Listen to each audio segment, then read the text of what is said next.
Bismillahirrahmanirrahim. Assalamualaikum warahmatullahi wabarakatuh. Waalaikumsalam warahmatullahi wabarakatuh. Alhamdulillahirrahmanirrahim. Wassalatu wassalamu ala asrofil anbiya'i wal mursalin. Amma ba'du. Pertama-tama kita panjatkan puji dan syukur kita kepada Allah Subhanahu wa taala yang telah memberikan nikmat Islam dan nikmat iman kita serta kesehatan kepada kita semua sehingga kita bisa berkumpul di tempat di SMK Negeri 1 Cikarang Pusat. Salawat serta salam tidak lupa kita curahkan kepada Nabi kita Nabi Muhammad Sallallahu Alaihi Wasallam. Pagi ini terima kasih Bapak dan Ibu guru yang sudah menyempatkan waktu untuk bisa hadir di acara ini, di acara diskriminasi budaya positif calon guru penggerak angkatan 11. Sebelumnya kita akan bacakan dulu susunan acara. Acara yang pertama pembukaan, yang kedua menyanyikan lagu Indonesia Raya, yang ketiga sambutan dari pihak sekolah, yang keempat penyampaian alur kegiatan, yang kelima penyampaian materi dari masing-masing calon guru penggerak, dan yang keenam tanya jawab, dan terakhir tutup doa. Untuk itu, marilah kita buka acara ini dengan bacaan basmalah bersama-sama. Bismillahirrahmanirrahim. Untuk acara kedua yaitu menyanyikan lagu Indonesia Raya. Bapak Ibu guru dimohon untuk berdiri.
Bapak Ibu guru dipersilakan untuk duduk kembali. Acara selanjutnya yaitu sambutan dari pihak sekolah kepada Bapak Lokasi Kurikulum, Bapak Dele Ihid. Waktu dan tempat kami persilakan.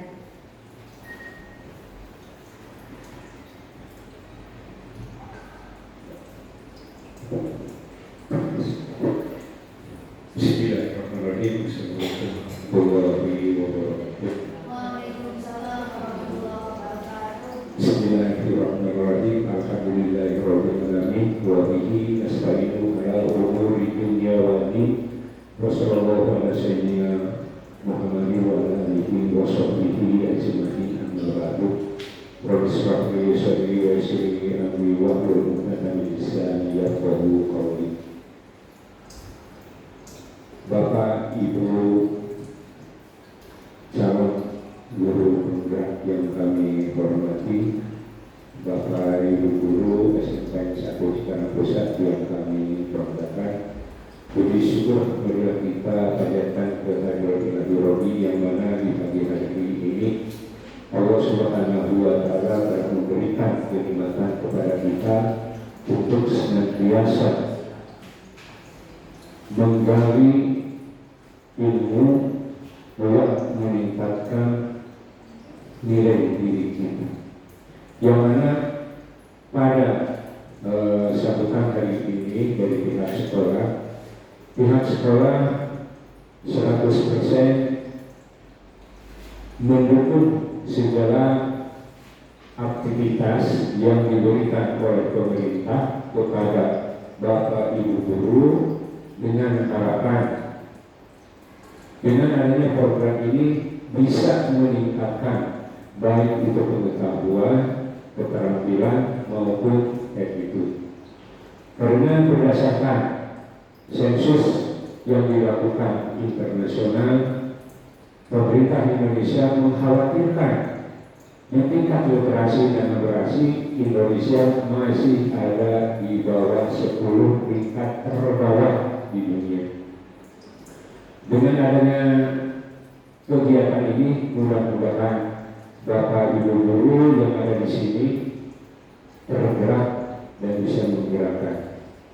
Artinya, Bapak Ibu guru jangan terlena dengan apa yang telah didapat ilmu dari perguruan tinggi, karena ilmu sangat pesat perkembangannya. Kalau tidak mau mengupdate ilmu pengetahuan, pasti Ibu dan Bapak guru hanya memberikan ilmu-ilmu yang telah usang yang sebetulnya tidak lagi dibutuhkan oleh para siswa. Dengan adanya kegiatan ini, mudah-mudahan semua terupdate ilmunya sehingga kita bisa memberikan ilmu kepada anak yang lebih bermanfaat lagi. Bapak Ibu CGP, jangan patah hati, jangan patah semangat. Sekolah dan para guru yang ada di sini mendukung segala aktivitas yang dilakukan oleh Bapak Ibu guru. Semangat terus untuk belajar. Dan bagi Bapak Ibu guru yang belum terpanggil, insya Allah semuanya akan terpanggil dan semuanya akan mendapatkan ilmu buat meningkatkan kualitas anak bangsa kita. Terima kasih. Bila diperlukan hidayah. Wassalamualaikum warahmatullahi wabarakatuh.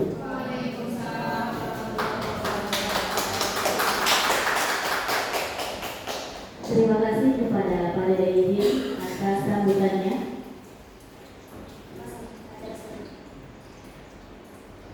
Baik, untuk acara selanjutnya yaitu pendampingan alur kegiatan.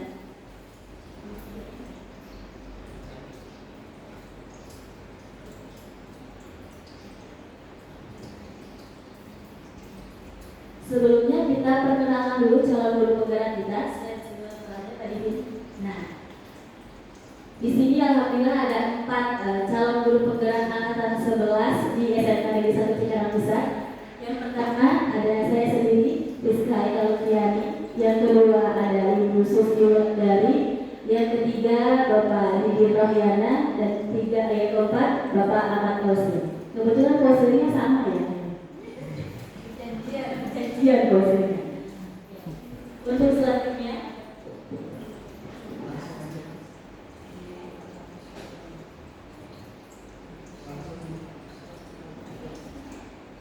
ini adalah konsep ilmu budaya positif. Ada perubahan paradigma belajar, ada disiplin positif, ada nilai kebajikan, ada kebutuhan dasar manusia, ada motivasi perilaku manusia, ada posisi kontrol guru, keyakinan kelas, dan terakhir yaitu segitiga restitusi.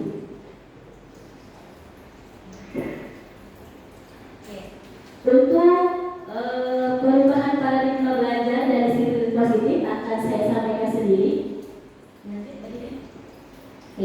Pembelajaran dengan paradigma baru. Jadi pembelajaran dengan paradigma baru merupakan berdasarkan prinsip pembelajaran yang berdiferensiasi, sehingga para peserta didik belajar sesuai dengan teori psikologi modern untuk mewujudkan profil pelajar Pancasila. Yang kita ketahui ya Bapak Ibu, profil pelajar Pancasila ada berkebinekaan global, bergotong royong, kreatif, bernalar kritis, mandiri, dan beriman tertanam kepada Tuhan yang Maha Esa.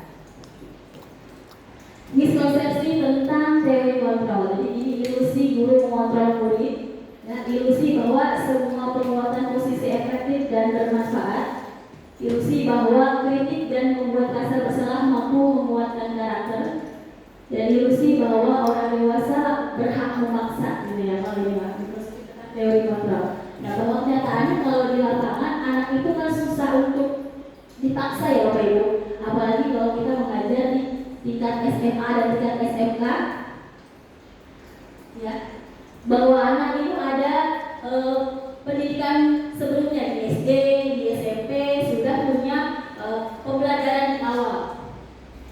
Jadi kita tidak bisa memaksakan kehendak kita pembelajaran sesuai dengan apa yang kita inginkan.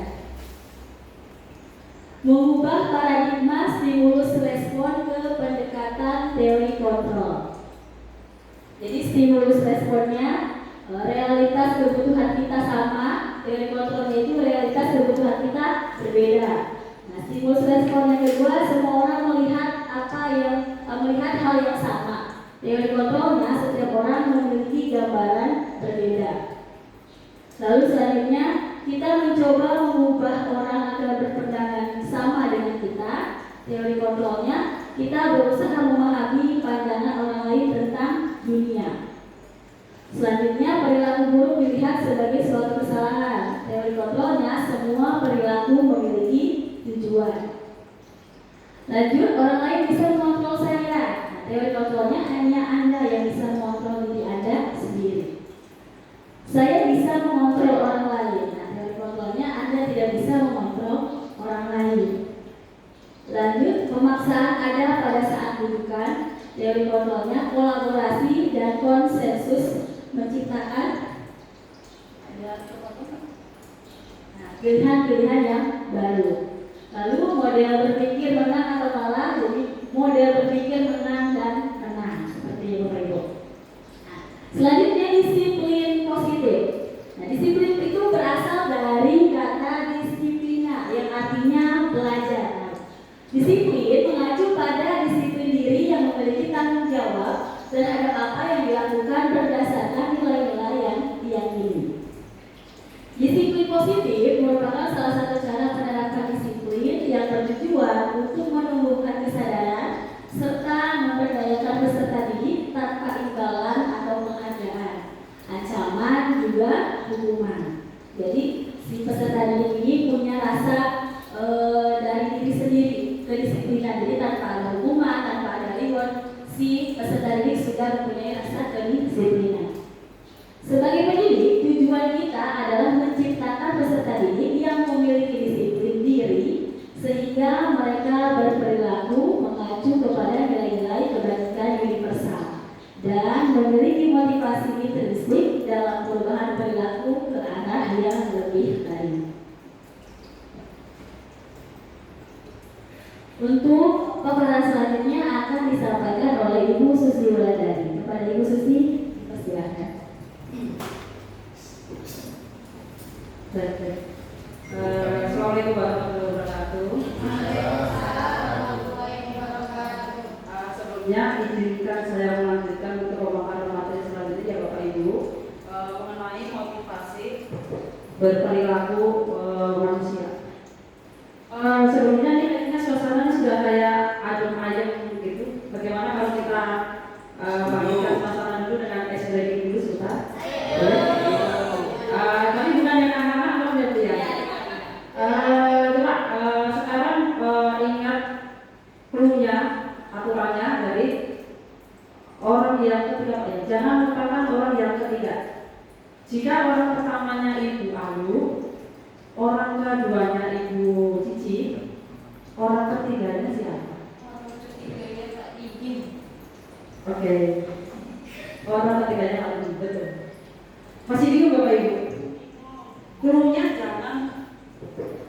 Rule-nya jangan lupakan orang yang ketiga. Jadi jawaban siapapun sok mangga, tapi harus ada kata-kata orang ketiganya. Oke ya? Iya. Kalau jawabannya Mulia juga boleh, tapi harus ada kata orang ketiganya Ibu Nia. Karena rule-nya adalah jangan lupakan orang ketiga. Oke Bapak Ibu, sebelum kita masuk ke motivasi perilaku manusia, coba mari kita bersama-sama bertanya kepada diri sendiri. Bagaimana sih kita berperilaku? Atau misalnya gini, bagaimana kita berperilaku? Atau mengapa kita melakukan sesuatu? Apakah kita melakukan sesuatu itu karena adanya dorongan dari lingkungan atau yang lainnya? Contohnya begini, misalkan Bapak Ibu rajin mengajar masuk kelas, kira-kira apa yang mendorong Bapak itu melakukan itu? Bu, tidak? Misalkan Bapak Ibu rajin masuk kelas, apa yang mendorong Ibu melakukan hal tersebut? Ada alasannya apa kira-kira? Karena ingin memberikan contoh yang baik. Alasannya karena ingin memberikan contoh yang baik terkait nilai-nilai kedisiplinan kepada anak-anak yang saya ajar.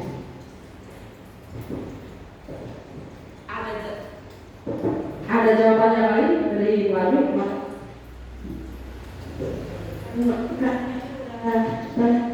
Kita ya sebagai ibu untuk mengajarkan. Oke, untuk jawabannya mungkin bervariasi ya Bapak Ibu. Mungkin dari Pak Dede juga ada jawaban yang lain.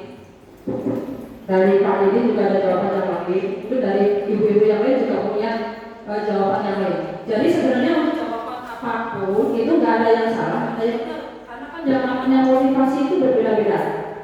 Nah, menurut Diana Grossen dalam bukunya hasil karyanya Destructing School Discipline menyatakan ada tiga motivasi perilaku manusia seperti yang ada di layar. Yang pertama itu adalah motivasi untuk menghindari ketidaknyamanan atau hukuman. Yang kedua itu adalah untuk mendapatkan imbalan atau mendapatkan penghargaan dari orang lain. Serta yang ketiga, motivasi yang ketiga itu adalah untuk menjadi orang yang mereka inginkan dan menghargai diri sendiri dengan nilai-nilai yang mereka percaya. Ketiga motivasi ini kalau kita perhatikan Bapak Ibu, yang pertama di atas itu adalah motivasi dari luar. Ya, atau kita katakan adalah motif ekstrinsik, motivasi yang berasal dari luar. Jadi untuk menghindari ketidaknyamanan atau hukuman serta untuk mendapatkan penghargaan itu adalah motivasi yang muncul dari luar. Sedangkan motivasi yang ketiga adalah yang untuk menjadi orang yang mereka inginkan itu adalah motivasi yang berasal dari dalam masing-masing atau dikatakan adalah motif intrinsik. Kalau kita kaitkan dari ketiga motivasi ini itu ada tingkatan yang paling rendah. Tingkatan yang paling rendah gimana?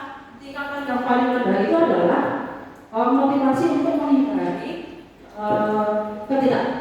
ketidaknyamanan atau untuk menghindari. Kenapa dikatakan itu tingkatan paling rendah? Karena kalau untuk motivasi ini itu dilakukan karena untuk menghindari rasa tidak nyaman, baik itu dari segi fisik atau psikologis. Orang dengan motivasi ini biasanya akan selalu muncul pertanyaan. Pertanyaannya apa? Kalau ini saya tidak lakukan, kira-kira apa yang akan saya dapatkan? Jadi orang dengan motivasi seperti untuk menghindari ketidaknyamanan itu selalu pertanyaan yang muncul adalah kalau saya tidak melakukan ini, apa sih nanti yang akan saya dapatkan? Contoh misalkan saya datang tepat waktu. Dalam pemikirannya itu selalu muncul pertanyaan, kalau saya tidak dapat tepat waktu, nanti saya dapat hukuman. Itu seperti itu.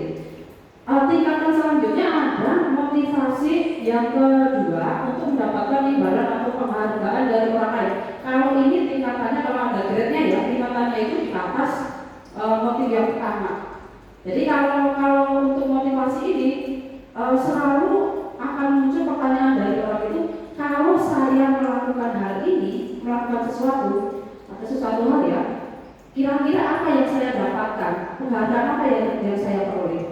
Berbeda dengan motivasi yang ketiga. Kalau motivasi yang ketiga ini adalah motivasi yang kita katakan adalah motivasi dari dalam, motivasi yang menjadi ingin menjadi orang yang menjadi orang yang mereka inginkan dan menghargai diri sendiri dengan nilai-nilai yang mereka percaya.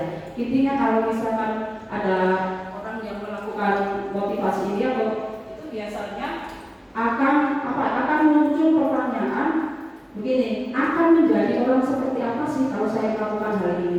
Contoh misalkan anak datang tepat waktu, saya datang tepat waktu, kenapa? Saya memang prinsipnya seperti ini, saya pengen mendisiplinkan saya sendiri. Karena kalau SMK itu kan nanti basicnya kan sesudah sekolah itu memang bekerja ya, bekerja itu kan dibutuhkan kedisiplinan. Kalau saya terbiasa disiplin, nanti ketika saya bekerja saya tidak menjadi masalah, tidak menjadi tekanan, tidak terlalu sulit untuk beradaptasi. Terus yang kedua, yang ekstrinsik berarti jelek dong? Ya tidak juga Bapak Ibu. Yang jelas untuk yang motivasi ekstrinsik itu ya sebenarnya tidak jelek juga, tapi bagaimana cara kita sebagai seorang guru untuk membuat motivasi ekstrinsik itu menjadi motivasi intrinsik. Jadi kita bagaimana cara kita membuat anak-anak kita itu yang awalnya mempunyai motivasi ekstrinsik menjadi motivasi intrinsik. Selanjutnya Pak Billy. Nah, dalam penanganan kita terhadap anak itu pasti kita selalu berkaitan dengan hal ini bagian hukuman, termasuk konsekuensi, termasuk restitusi. Kata-kata hal ini itu kayaknya adalah sesuatu yang memang biasa kita lakukan. Jadi ketiga hal tersebut sebenarnya ada poin-poin penting yang bisa dijabarkan. Contoh adalah hukuman. Hukuman itu kan adalah sesuatu tindakan yang tidak terencana atau tiba-tiba. Terus yang jelas kemudian tidak tahu apa yang akan terjadi atau tidak dilibatkan dalam proses penerapan hukumannya ya. Bersifat satu arah, berupa hukumannya bisa fisik atau psikis. Sedangkan kalau konsekuensi itu terencana atau disepakati sesuai peraturan, tetapi tetap walaupun itu baik, murid itu tetap dibuat merasa tidak nyaman. Karena konsekuensi itu kan walaupun kita katakan baik, ya ada muncul rasa tidak nyaman pada diri siswa. Yang ketiga adalah sikap guru yang selalu ngomong gitu. Yang ketiga adalah restitusi. Restitusi ini adalah suatu proses di mana menciptakan kondisi bagi murid untuk memperbaiki kesalahan. Termasuk ini adalah proses kolaboratif ya, atau proses kerjasama yang mengajarkan murid untuk mencari solusi sendiri. Nah, dari ketiga poin ini akan muncul yang namanya posisi kontrol. Posisi kontrol itu bisa dikatakan bahwa setiap guru itu mempunyai cara tertentu dalam menghadapi murid. Namun secara umum guru itu pasti akan melakukan 5 hal ini, itu Bapak. Nah, ada 5 posisi kontrol guru. Yang pertama adalah sebagai penghukum, yang membuat merasa bersalah, pemantau dan manajer. Tanpa Bapak Ibu sadari pun sebenarnya kita itu sudah melakukan kelima-limanya itu. Tapi kita mungkin belum sadar, oh saya berposisi sebagai penghukum, oh saya berposisi sebagai pembuat merasa bersalah ataupun sebagai imam. Next Bapak ini. Nah, kita bahas satu-satu ya Bapak Ibu. Jadi di sini ada satu penerapan 5 posisi kontrol guru ini. Studi kasusnya saya misalkan adalah siswa yang selalu datang terlambat. Ini kata-katanya selalu datang terlambat, berarti ada pengulangan ya Bapak Ibu ya. Untuk tipe guru penghukum itu pasti akan selalu memberikan hukuman. Hukuman bisa berupa fisik, misalkan dihapus kamu 20 kali misalkan. Kadang sikat WC, bersihkan kamar mandi. Kalau misalkan posisi sebagai penghukum itu ya mungkin siswa akan atau peserta didik itu akan melaksanakan hukuman itu. Tapi kan kadang-kadang inti yang kita inginkan itu tidak tercapai. Contoh kita itu sebenarnya menghukum anak itu kan tujuannya agar besok tidak mengulangi lagi kan gitu. kita hukum anak 20 kali, bukan karena kita nggak suka sama anak didik, tapi memang bagaimana sih caranya biar anak didik besok nggak kapok lagi, biar nggak telat, ya kita kasih 20 kali push up, barangkali besok dia nggak berani lagi gitu. Tapi kan kadang-kadang itu nggak nyampe, besok tetap lagi terlambat gitu kan. Itu untuk posisi tertentu. Yang kedua, posisi membuat rasa bersalah. Jadi kalau posisi membuat rasa bersalah itu biasanya kita nasihati anak dengan kata-kata, tapi kata-katanya itu seolah-olah membuat anak merasa dia bersalah terhadap kelakuannya. Biasanya kata-katanya itu seperti ini, berapa kali sih ibu sudah nasihatin kamu, ibu capek kalau ngomong terus dari kemarin gak dengerin. Itu seperti itu. Jadi anak merasa, oh saya merasa bersalah ini, itu membuat rasa bersalah. Yang ketiga, ini adalah posisi next slide ini, ada posisi teman. Nah, kalau posisi teman itu juga tanpa kita sadari kita sudah terapkan juga ini. Karena kita memperlakukan siswa itu seperti teman sendiri. Jadi kita melakukan pendekatan dengan kepada siswa seolah-olah siswa itu adalah teman kita sendiri. Ya seperti ini, misalkan siswa datang telat, ya udah, ayolah, kamu kan tahu jam masuk kelas jam 7. Ya sudah, sekali tidak apa-apa ya, tapi besok jangan diulangi lagi. Misalkan seperti itu. Kalau untuk posisi pemantau ini kata-katanya ya seperti ini, kamu sudah menanggal perangkat sekolah, kamu tahu konsekuensinya, setelah ini silahkan kamu ketemu ibu ya, kita bahas konsekuensinya. Kalau pemantau itu patokannya itu berdasarkan konsekuensi, jadi ada tindakannya apa, selalu mengingatkan terhadap konsekuensi gitu ya Bapak Ibu ya. Yang ketiga adalah posisi manajer.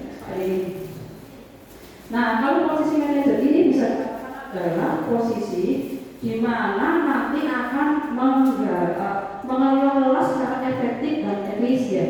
Untuk posisi manajer itu adalah mengajarkan peserta didik untuk bertanggung jawab terhadap kesalahannya, serta kita membantu anak untuk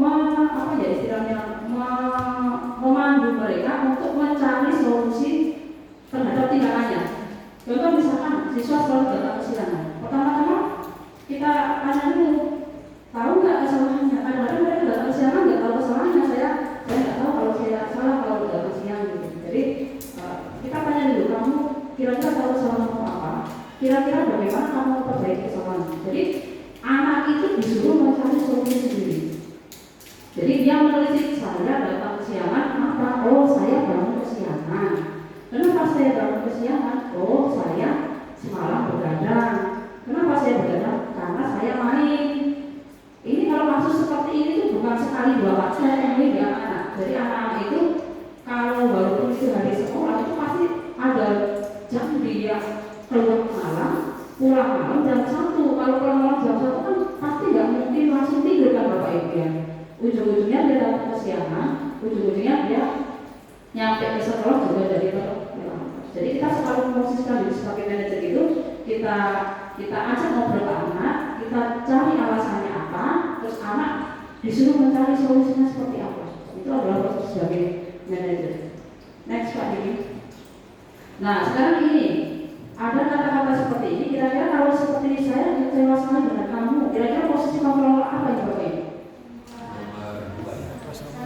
Betul, membuat merasa bersalah. Saya kecewa sekali dengan kamu, berarti membuat merasa bersalah. Yang kedua Bapak Ibu, Pak Dini, next. Yang kedua, halo. Oh udah, apa rencana Allah? Ayo.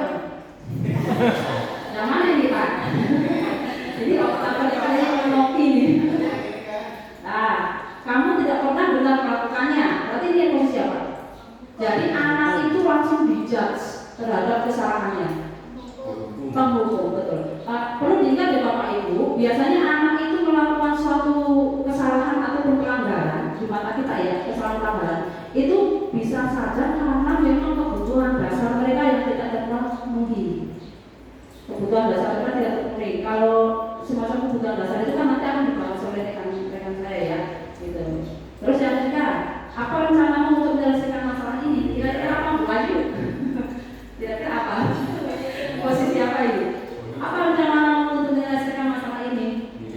Oh betul sekali, posisi manajer. Ada lagi kan ini? Ayo anak, lakukan bagi Bapak Ibu ya, gitu. Jadi teman paham terhadap penjabaran yang saya sampaikan ya. Kalau ditanyakan mana posisi yang saya pakai, yang paling bagus saya pakai yang mana Bapak Ibu? Sebenarnya fleksibel ya, fleksibel. Pemakaiannya sebenarnya fleksibel. Kita bisa pakai yang mana saja, cuma nanti ada takaran untuk maksimum. Ya Bapak Ibu. Nah untuk slide selanjutnya mungkin Bapak Ibu, Pak Dini. Nah jika kamu tidak pernah mendapatkan nilai yang tidak, kamu tidak pernah mendapatkan nilai jika tidak mengerjakan tugas, itu siapa? Ini berkaitan dengan konsekuensi. Kalau kata konsekuensi berarti pemantau. Kalau pemantau itu berarti selalu dia mengingatkan konsekuensi terhadap sikap dan perbuatan. So kamu ini masih ada lagi. Nah untuk slide yang selanjutnya ini mengenai poin nilai-nilai kebajikan dan kebutuhan dasar manusia akan disampaikan oleh rekan saya Bapak Ahmad Kausin. Akan silakan Bapak.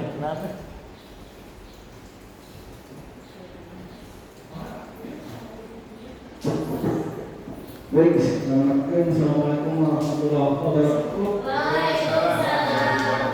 Baik, untuk sebelumnya nilai-nilai kebajikan dan kebutuhan dasar manusia, saya tidak bisa memberikan speaking. Baik, Bapak Ibu bisa mengikuti saya. Silakan Bapak Ibu untuk memegang hidung. Kalau Bapak Ibu memegang telinga sebelah kanan, ya. Nanti di saat saya ambil langsung tepuk tangan, lalu Bapak Ibu pindah ya. Bisa saya bilang 1, 2, 3 untuk pindah menjadi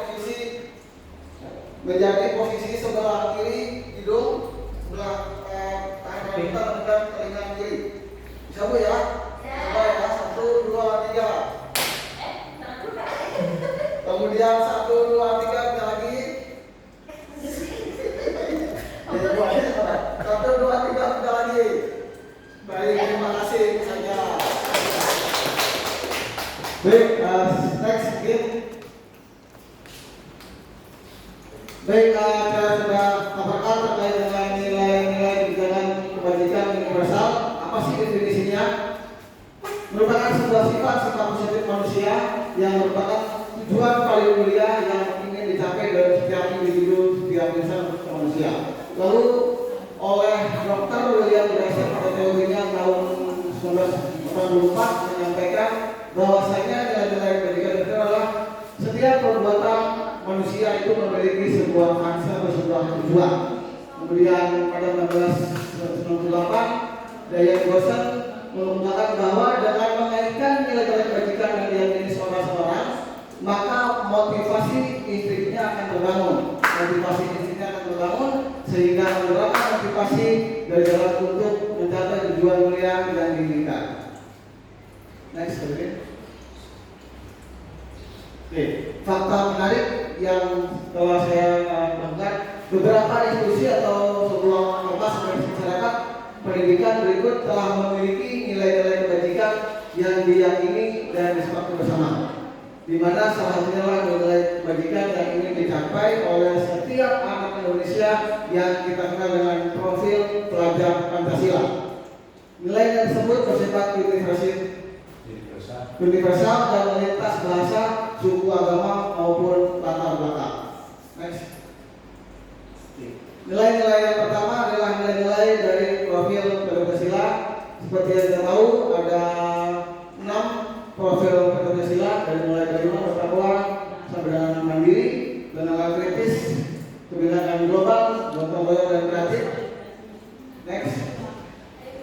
Lalu ini nilai-nilai kebajikan oleh Ibu dari program atau program daripada program update, di mana sikap murid ada toleransi, rasa hormat pada guru, integritas pada sekolah, mandiri, menghargai, antusias, empati, keingintahuan dan kreativitas bersama percaya diri serta komitmen. Lanjut. Oke, ini 9 pilar karakter dari Indonesia Heritage Foundation IHF. Ada 9 pilar karakter. Next. Kemudian petunjuk seumur hidup dan keterampilan hidup oleh Lifelong Goals and Life Skill. Ada keterampilan hidup dan juga petunjuk hidup masing-masing yang berbeda. Next. Oke. Lanjut daripada Desember Building Moral Intelligence oleh Michael Dorba. Di sini moral teoritis ada empati, suara hati, kontrol diri, rasa hormat, kebaikan, toleransi dan keadilan. Next. Oke, ini dari Gavritus Project atau proyek nilai-nilai kebajikan. Lanjut. Baik, materi berikutnya 5 kebutuhan dasar manusia.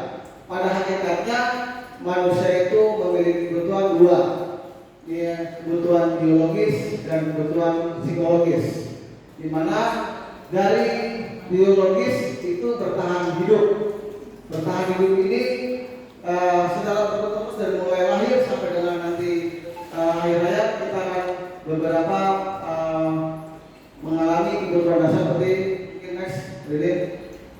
Ya ini pertama adalah kebutuhan bertahan hidup, kebutuhan atau survival, yaitu kebutuhan yang bersifat fisiologis untuk bertahan hidup. Misalnya kesehatan, rumah, dan makanan termasuk kebutuhan biologis. Next. Lalu yang kedua, ini termasuk kebutuhan psikologis, kebutuhan akan kasih sayang dan rasa diterima, atau kebutuhan untuk diterima oleh orang lain atau kelompok. Kebutuhan ini meliputi kebutuhan atau hubungan dan koneksi sosial, kebutuhan untuk memberi dan menerima kasih sayang, dan kebutuhan untuk merasa menjadi bagian dari sebuah kelompok. Next. Lalu yang berikutnya kebutuhan pengakuan atas kemampuan atau kebutuhan penguasaan. Kebutuhan ini berhubungan dengan kekuatan untuk mencapai sesuatu, menjadi kompeten, menjadi terampil, diakui atas prestasi yang dimiliki, lalu didengarkan dan memiliki rasa harga diri. Keinginan tersebut dianggap berharga, bisa membuat perbedaan, bisa membuat pencapaian kompeten diakui serta dihormati. Next. Kebebasan atau kebutuhan akan pilihan. Baik setiap siswa maupun manusia memiliki kebutuhan akan kemandirian, otonomi, memiliki pilihan yang mampu mengendalikan arah hidup seseorang. Anak-anak dengan kebutuhan kebebasan yang tinggi menginginkan pilihan yang luar biasa.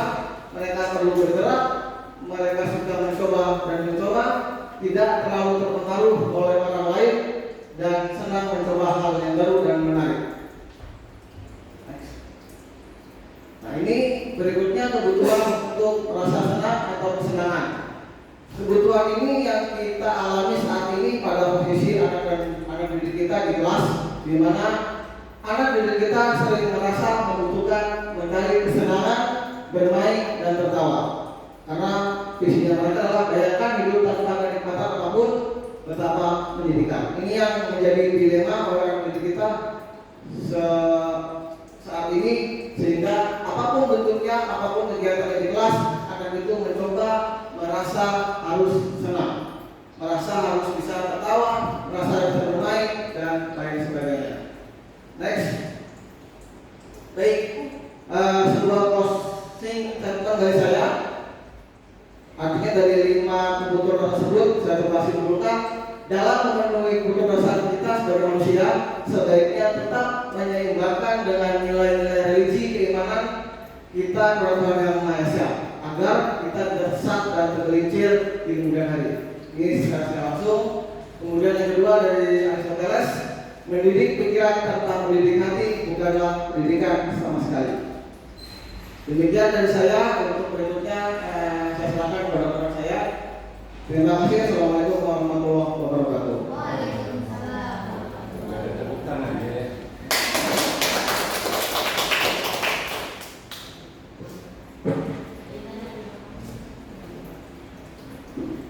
Baik, bismillahirrahmanirrahim. Assalamualaikum warahmatullahi wabarakatuh. Waalaikumsalam warahmatullahi wabarakatuh. Alhamdulillah. Bapak dan Ibu, saya lanjut untuk materi selanjutnya adalah keyakinan kelas.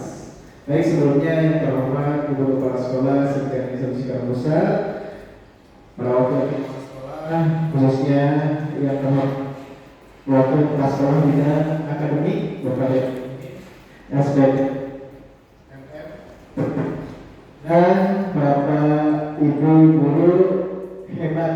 Terima kasih atas waktunya sudah menyempatkan dalam acara diseminasi aksi nyata modul 1.4 tentang budaya positif.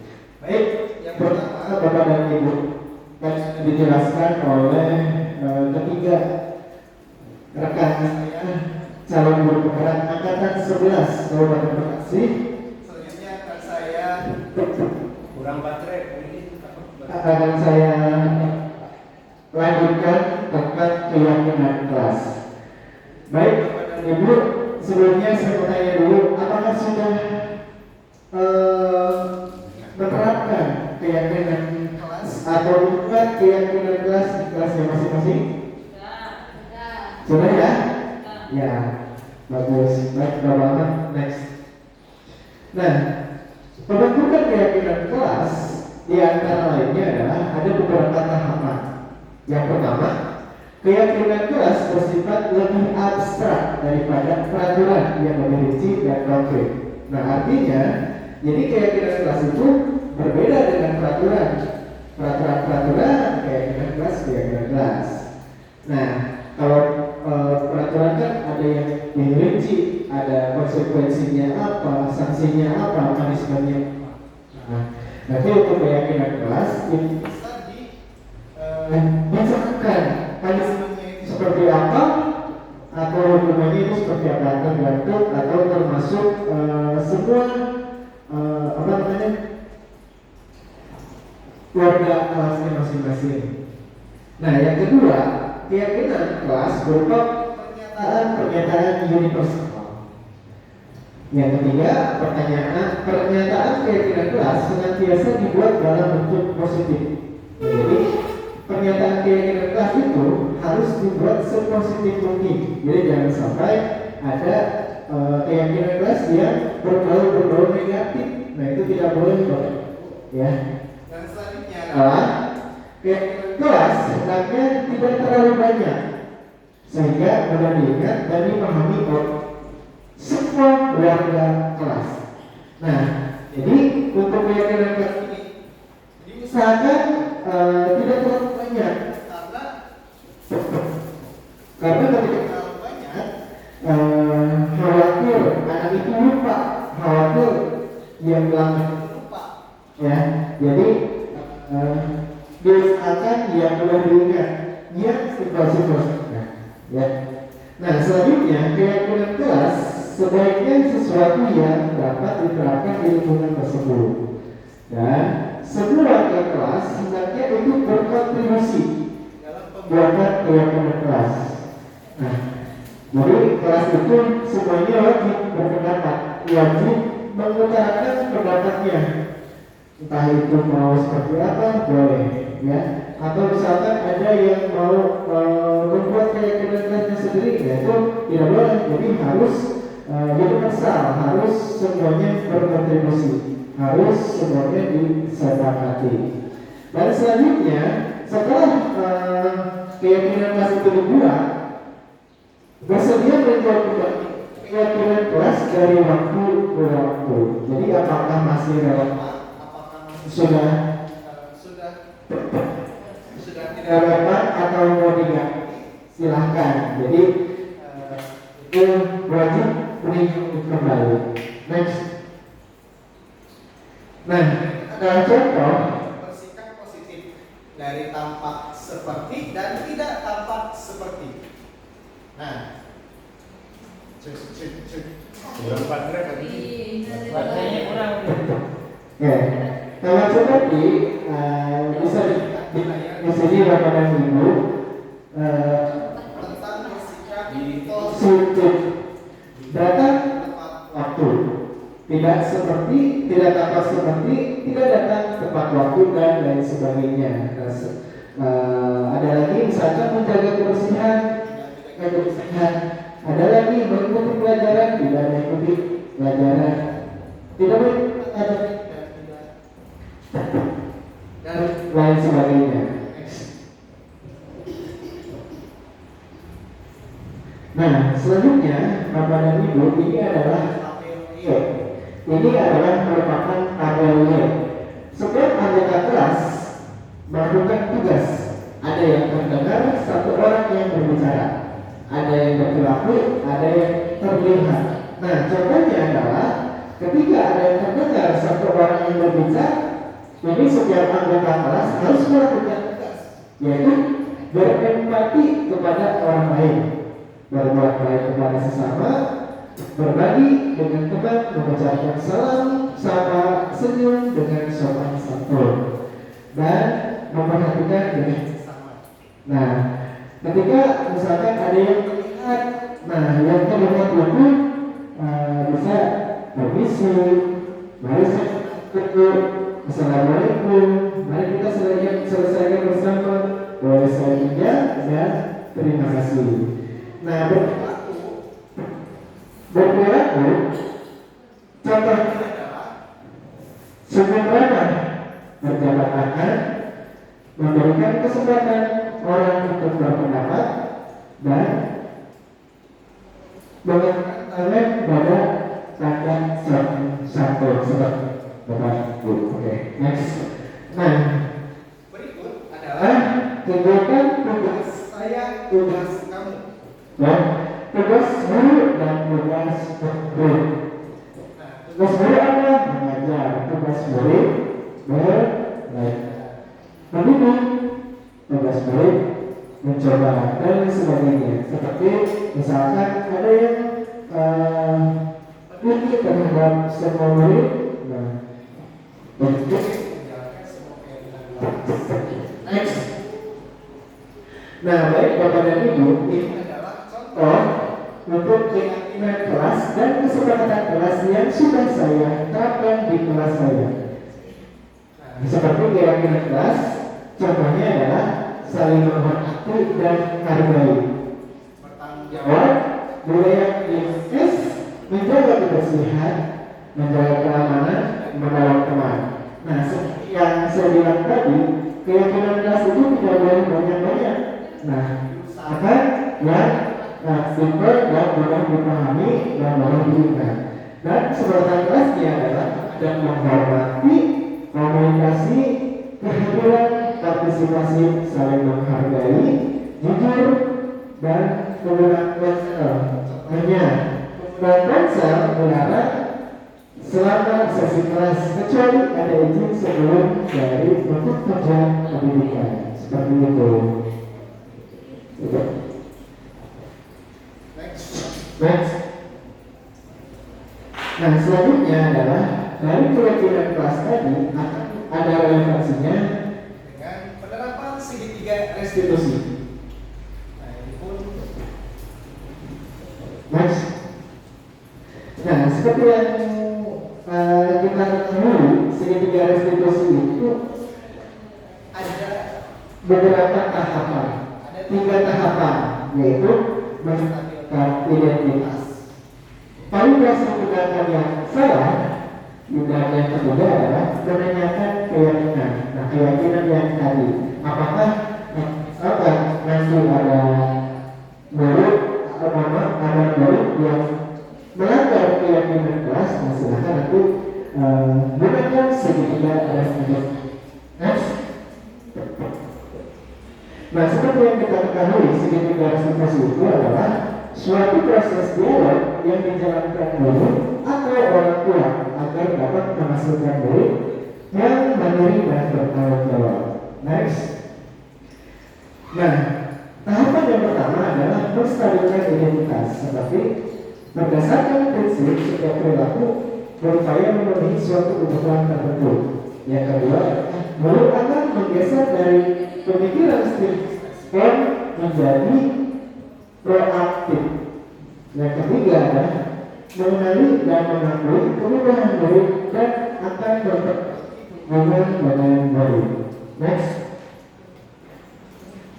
Selanjutnya adalah mengenai validasi tindakan yang salah. Nah, berdasarkan prinsip membuat kesalahan adalah bagian dari proses pelajaran. Menggeser identitas baru ke identitas sukses. Next. Nah, yang terakhir adalah menanyakan keyakinan. Nah, keyakinan apa yang ditanyakan ketika nanti ada seorang murid yang melanggar aturan atau melanggar keyakinan kelas. Nah, disinilah digunakan dengan segitiga restitusi ini.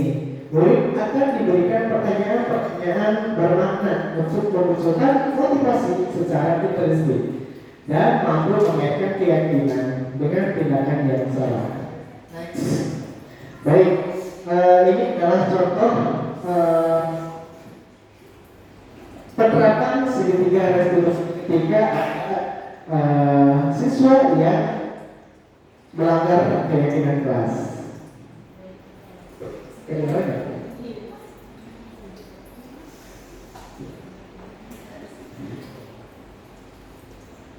Nah, jadi intinya Bapak dan Ibu, ketika ada yang melanggar keyakinan kelas, itu tidak langsung salah olahraga. Jadi harus menanyakan dulu penyebabnya itu seperti apa.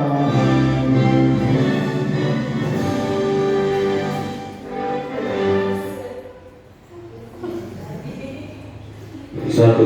Oke, baik.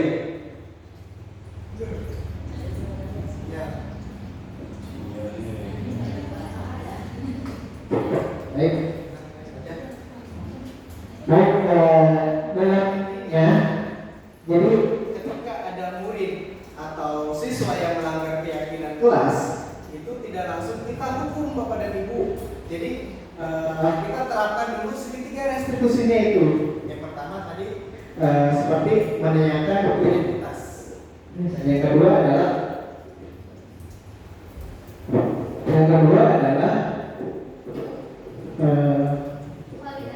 validasi tindakan yang salah, dan yang ketiga adalah menanyakan keyakinan. Nah, seperti itu Bapak dan Ibu. Mungkin dari materi saya tentang keyakinan kelas dan segitiga restitusi saya cukupkan sampai di sini. Mungkin nanti Bapak dan Ibu akan ada pertanyaan, saya persilahkan untuk bertanya. Baik, sebelumnya saya akan tutup terlebih dahulu, nanti akan dilanjut oleh Ibu Rizka selaku moderator. Baik, terima kasih atas waktunya. Wabillahi taufiq wal hidayah. Wassalamualaikum warahmatullahi wabarakatuh.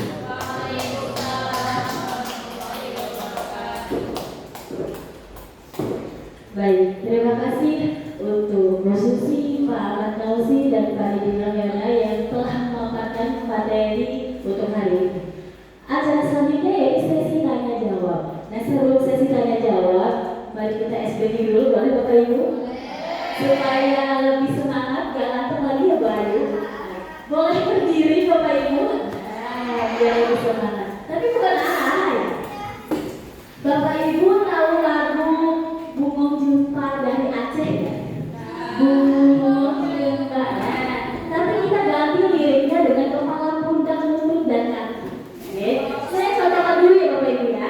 Nanti yang kedua Bapak Ibu boleh mengikuti. Kepala, pundak, lutut, dan kaki. Kepala, pundak, lutut, dan kaki. Mata, telinga, hidung, dan pipi. Tangan di pinggang, asoy. Pinggul digoyang, goyang. Oke, bisa Bapak Ibu? Nanti pinggulnya digoyang ya Bapak Ibu ya. Oke. 1, 2, 3. Kepala, pundak, lutut, dan kaki. Kepala, pundak, lutut, dan kaki. Mata, telinga, hidung, dan pipi.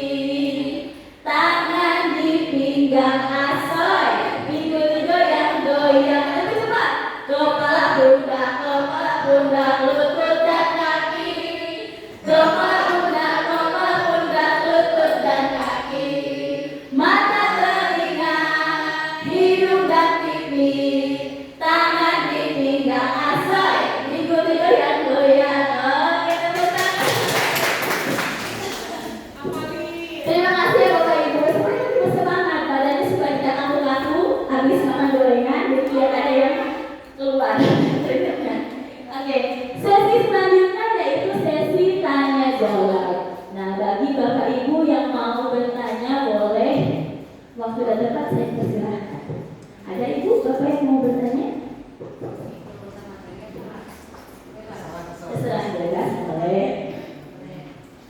Oke, Ibu Ani silakan Bu Ani. Ya, terima kasih Ustaz waktunya. Saya ingin bertanya mengenai posisi kontrol guru tadi ya. Nah, di situ kan ada 5 Iya. posisi kontrol guru. Ya. Posisi kontrol sebelumnya.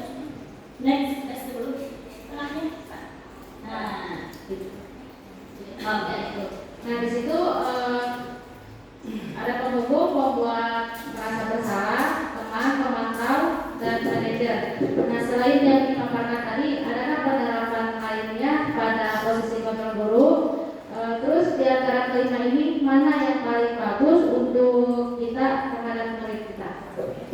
Terima kasih. Oke, terima kasih Ibu Ani atas pertanyaannya. Bapak Ibu langsung dijawab atau langsung dijawab? Ada yang mau menjawab Bapak Ibu? Ibu Susi. Baik. Terima kasih atas pertanyaannya Ibu Ani.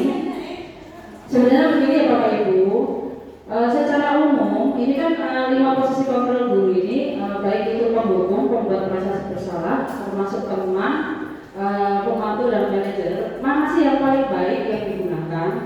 Jadi begini, masing-masing posisi kontrol guru ini mempunyai kelebihan dan kekurangan. Jadi kalau mana yang perlu, yang paling baik digunakan itu tergantung dari situasi dan kondisi pada saat kita menghadapi situasi tertentu ya Bapak Ibu ya. Tapi begini, kalau untuk yang posisi penghukum dan pembuat merasa bersalah boleh dilakukan, tetapi jangan terlalu sering. Kenapa? Karena untuk posisi penghukum dan pembuat merasa bersalah ini nanti akan berefek, atau kalau terlalu sering dilakukan itu nanti akan membuat gimana ya, berdampak secara negatif terhadap psikologis peserta didik. Jadi boleh dilakukan tapi tidak boleh terlalu sering. Baik itu misalnya posisi teman, kalau posisi teman bagaimana? Apa boleh saya sering lakukan? Kalau kita terlalu sering menerapkan posisi kontrol sebagai teman, yang ada nanti apa? Wibawa kita sebagai guru ini yang nanti akan jatuh. Jadi nanti ketika kita membutuhkan sesuatu yang serius, anak-anak itu nggak akan menanggapi. Kenapa? Ya kalau teman sebenarnya kan begitu. Kita terlalu dekat kepada teman, kemudian ketika kita menerapkan sesuatu yang tegas, anak itu tidak akan mendengar apa kata-kata kita. Itu seperti itu. Terus yang mana yang paling bagus? Untuk yang paling bagus bisa kita terapkan posisi pemantau dan posisi manajer. Karena posisi pemantau dan posisi manajer ini nanti akan membantu guru untuk memastikan bahwa murid itu akan mengikuti aturan dan norma yang ada di sekolah.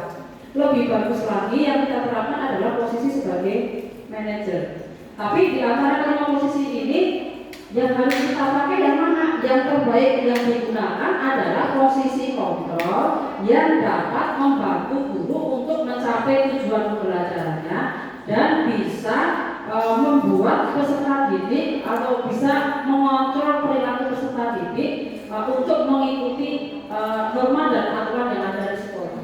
Demikian Bapak Ibu jawaban yang saya sampaikan. Barangkali ada rekan-rekan yang mau menambahkan. Cukup Bapak Ibu. Oke, baik, terima kasih Ibu Susi atas jawaban dari pertanyaan Ibu Ani tadi. Adakah pertanyaan berikutnya Bapak Ibu? Siapa dulu? Pak Dede dulu boleh? Terus satu pertanyaan saja. Anak-anak yang hamil berkisar sekitar 7 bulan. Nah, sejak kita dari teori segitiga restitusi dan posisi kontrol guru, monggo. Ada kasus anak yang hamil 7 bulan. Jadi bagaimana caranya untuk menyelesaikan masalahnya dengan segitiga restitusi seperti itu ya Bapak Ibu? Ya, saya jawabkan. Punten Bapak izin menjawab ya. Sebenarnya kalau untuk posisi anak yang hamil ini penyelesaiannya itu kalau kita pakai segitiga restitusi itu tidak sesuai dengan situasi. Karena dalam peraturan sekolah itu sudah jelas bahwa siswa kalau misalkan kondisi tertentu misalkan hamil itu kan tidak ada ini ya pembinaan tadi ya.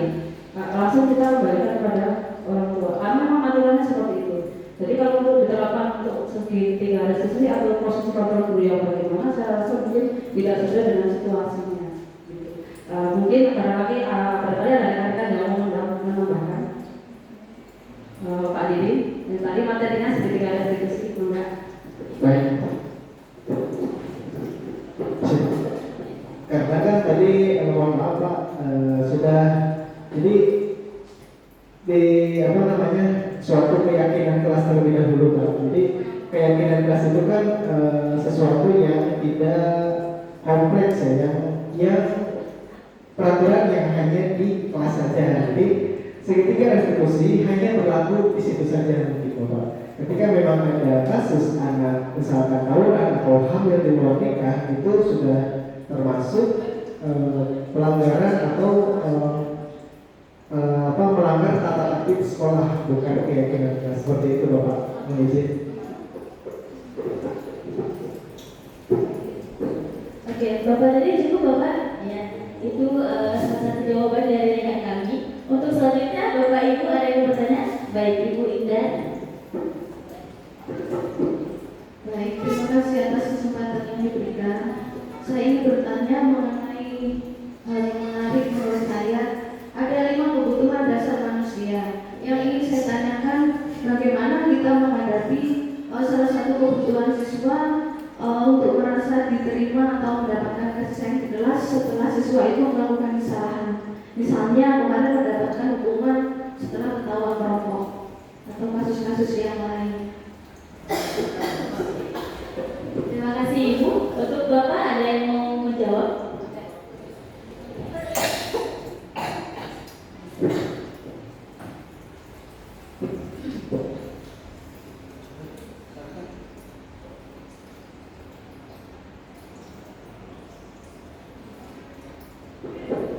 Baik Ibu, terima kasih atas pertanyaannya. Dari saya seperti ini mungkin di sekolah ataupun di kelas terkadang anak itu punya karakter masing-masing. Ya. Artinya ada yang suka mencari perhatian pada seorang guru, ada yang suka mencari-cari mungkin kesalahan dari dia, ingin seolah saya itu kita diperhatikan oleh guru. Itu biasanya punya kriteria tersendiri Bu. Artinya anak yang memang minta untuk diperhatikan, minta untuk kita lihat, minta untuk kita sayangi, kadang itu ketahuinya apa? Dengan dia mencari perhatian kita, biasanya itu kepada anak-anak yang mungkin lapak broken home, keluarga yang anak yang korban telah mereka mungkin di sekolah mengaplikasikan dirinya untuk mencari jati diri dia dengan apa? Dengan ingin disayangi oleh guru, ingin disayangi oleh teman, bahkan mungkin musuhnya pun dianggapnya mungkin rekam untuk menjawab dengan bahasa yang bisa menerima dia apa adanya. Padahal justru dengan dia seperti itu hal yang mungkin menjadi kelemahan dia. Artinya dia selalu ingin mencari kasih sayang ataupun mungkin perhatian dari orang lain. Ingin rasa itu muncul ketika memang diterima. Saya diterima di sini kelas, saya diterima di sekolah. Ini apa? Ketika memang ada orang yang tidak menerima dia, dampaknya kepada sekolah tersebut bisa efeknya semakin parah, efeknya semakin keras dan semakin mungkin bisa membaca, semakin mungkin bisa melebihi dari apa yang dilakukannya sekarang. Mungkin itu Bu dari saya. Dan tambah itu dari teman-teman lain, silakan. Izin menambahkan dari Ibu atas pertanyaan tadi, kebutuhan dasar kesenangan atau kasih sayang ya setelah melakukan pelanggaran. Seperti yang saya sampaikan di depan, bahwa setiap pelanggaran yang dilakukan anak itu karena kebutuhan dasarnya yang tidak terpenuhi. Contohnya kebutuhan kalau untuk merokok itu kebutuhan akan kesenangan ya kalau itu, karena kalau anak itu adalah merokok itu adalah untuk kesenangannya dan kebebasan gitu kalau merokok itu. Bagaimana sih cara kita ini untuk ini? Satu, kita terapkan posisi kontrol sebagai seorang manajer, ya, sebagai seorang manajer dan sebagai seorang pemantau. Satu itu. Yang kedua, kita terapkan segitiga restitusinya dulu. Dengan kita melakukan segitiga restitusi itu, kita kan akan ada dialog dengan anak. Kenapa sih nak kamu melakukan itu? Kira-kira kamu tahu nggak bahwa yang kamu lakukan itu salah? Memang sih terlihat keren bisa melanggar peraturan sekolah, kan yang kamu lakukan itu salah. Kemudian kita membimbing anak untuk menyadari bahwa dia salah, kemudian untuk mencari solusi dan untuk menerima konsekuensi yang ada. Dengan kita dialog terhadap anak secara terbuka seperti itu anak akan merasa bahwa saya itu ternyata diperhatikan loh, bahwa saya mendapatkan kasih sayang dari guru dengan melalui komunikasi yang istilahnya terbuka seperti itu. Jadi demikian tambahan jawaban saya dari Pak Ahmad tadi. Bagaimana Bapak Ibu ada yang masih mau menambahkan? Barangkali dari rekan-rekan peserta yang mau menambahkan? Cukup. Baik, terima kasih. Saya kembalikan ke Bu Risma.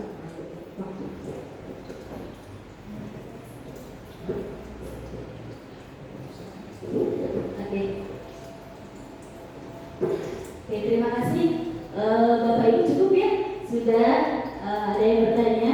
Sudah ada 3 pertanyaan ya Bapak Ibunya tadi. Alhamdulillahirrahmanirrahim, acara hari ini kita tutup. Terima kasih Bapak dan Ibu yang sudah menyempatkan waktu luangnya untuk datang ke acara ini. Acara selanjutnya yaitu doa yang akan disampaikan oleh Bapak Presiden. Waktu dan tempat kami persilahkan.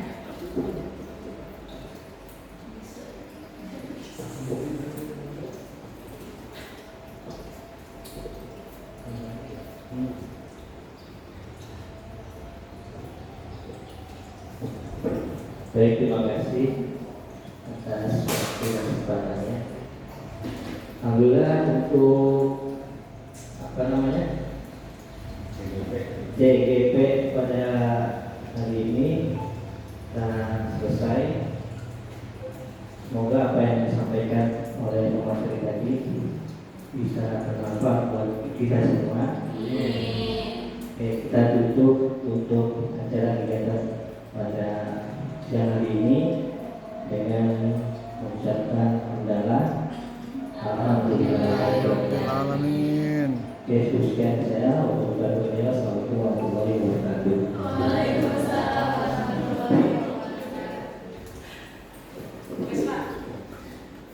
Oke, terima kasih Pak Tresna. Terima kasih sekali lagi untuk Bapak Ibu guru yang sudah meluangkan waktu. Kami dari calon guru pembinaan angkatan 11, saya Rizka Iqbaluliani, Ibu Susi, Pak Nidin, dan Pak Ahmad Yosin mengucapkan terima kasih. Bila mengucapkan hidayah.